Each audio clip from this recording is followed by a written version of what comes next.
Good day everyone! Today, gagawa tayo ng Banoffee in tubs for selling.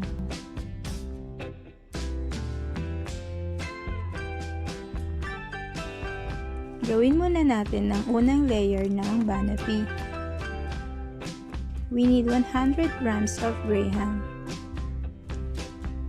3 tablespoons of unsalted butter. Kinat ko lang ng maliliit yung butter para i-melt.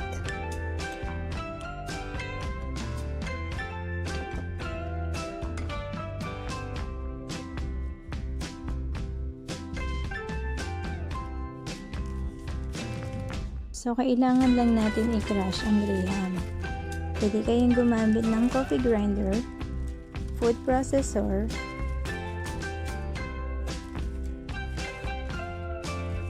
or pwede rin i-crush gamit ang rolling pin.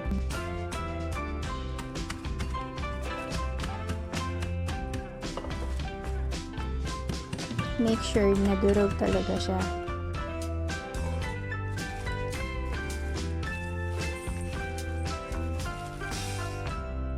Then, pwede na natin i-add ang melted butter.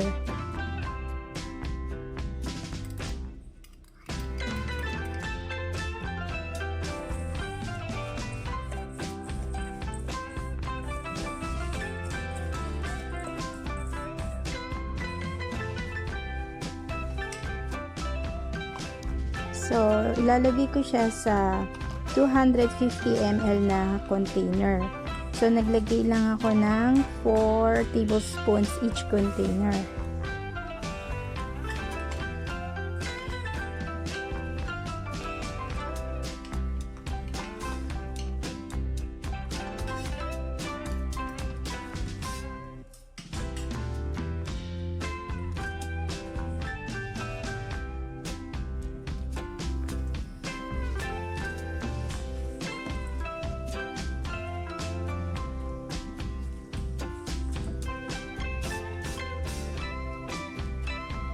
So, pantayin natin, i-press down lang natin yung graham.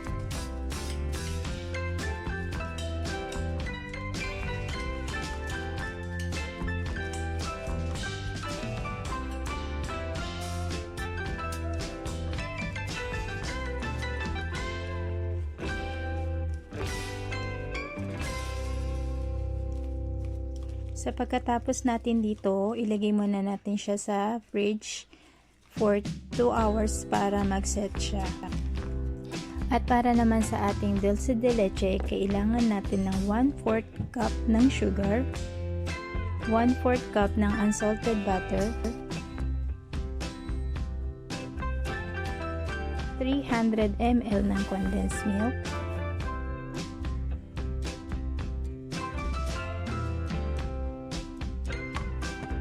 isang pan, kailangan nating i-caramelize ang sugar. Pero kailangan lagay natin siya sa medium heat.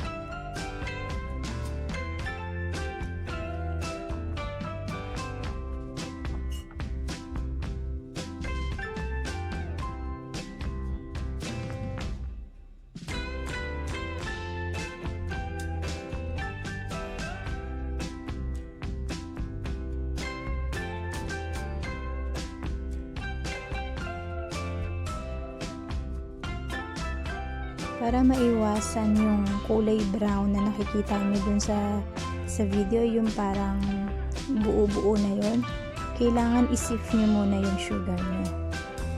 Pagka completely dissolve na yung sugar, pwede nyo nang i-add yung butter.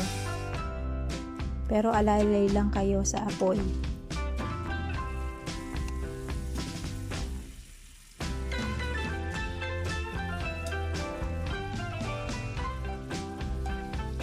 So, mas mainam na i-swirl nyo na lang yung pan nyo kaysa sa gumamit kayo ng stick panghalo.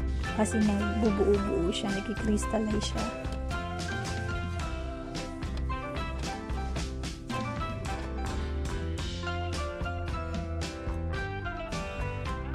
Then, add nyo na yung condensed milk. Tapos, haluin nyo na hanggang sa malusaw na lahat ng asukal.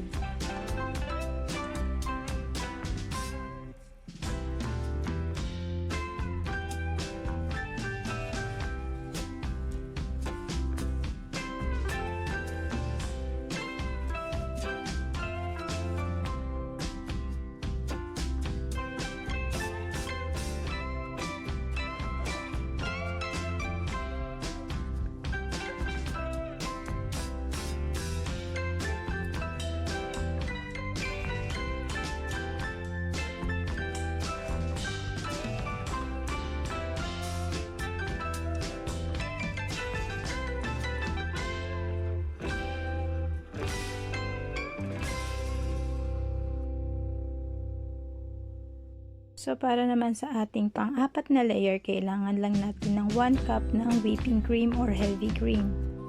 Pwede kayong mag-add ng 2 tablespoon ng condensed milk. Hindi na ako naglagay ng additional sweetness kasi ayoko nang masyadong matamis.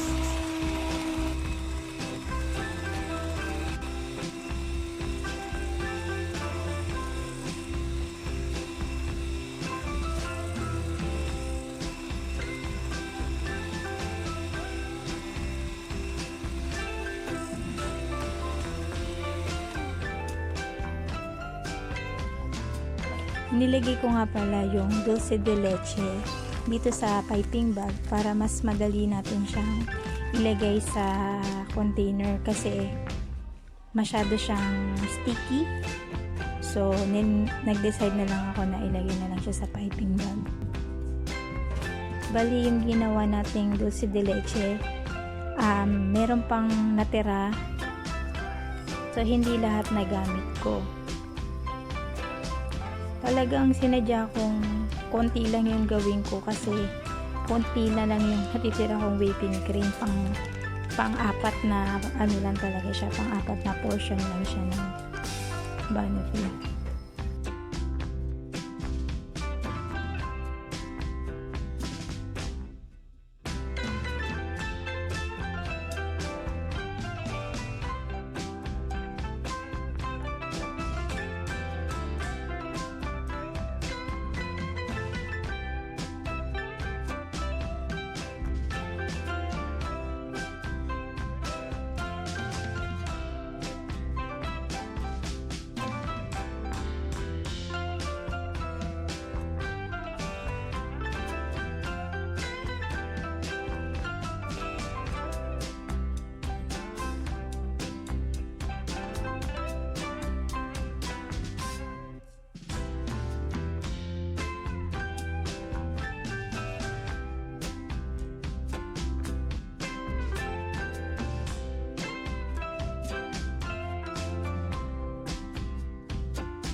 Bali guys, sinadya ko nga palang ihuling ikat yung banana kasi pag kinat ko na siya agad, mangingitim siya. So, niready ko muna lahat.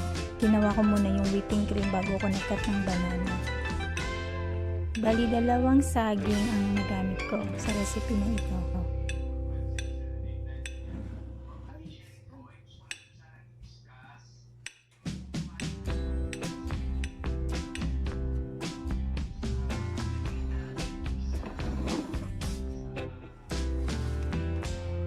Then, pwede na nating ilagay yung saging.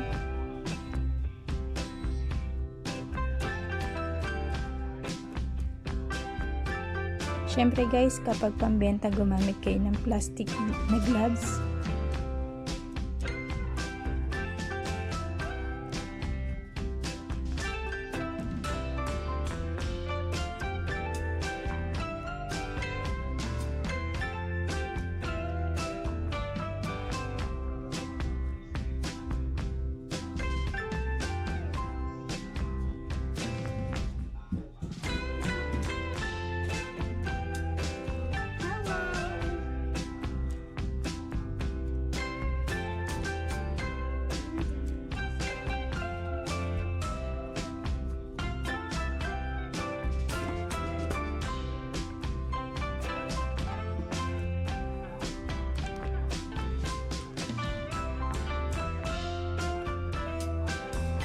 Pwede nyong damihan yung paglalagay ng whipping cream. Sa akin, hindi ko na madamihan kasi nga limited na yung whipping cream ko.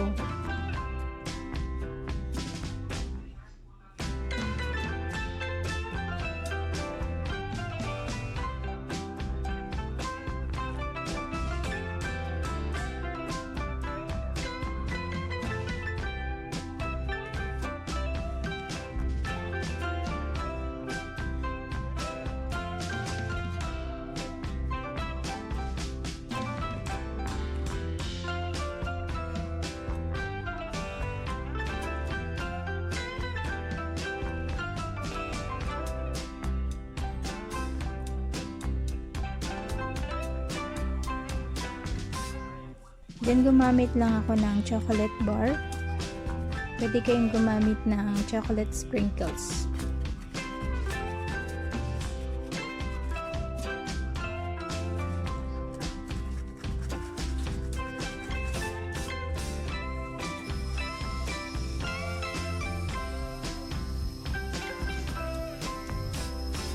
Ayan guys, another negosyo ideas na naman yung nagawa natin.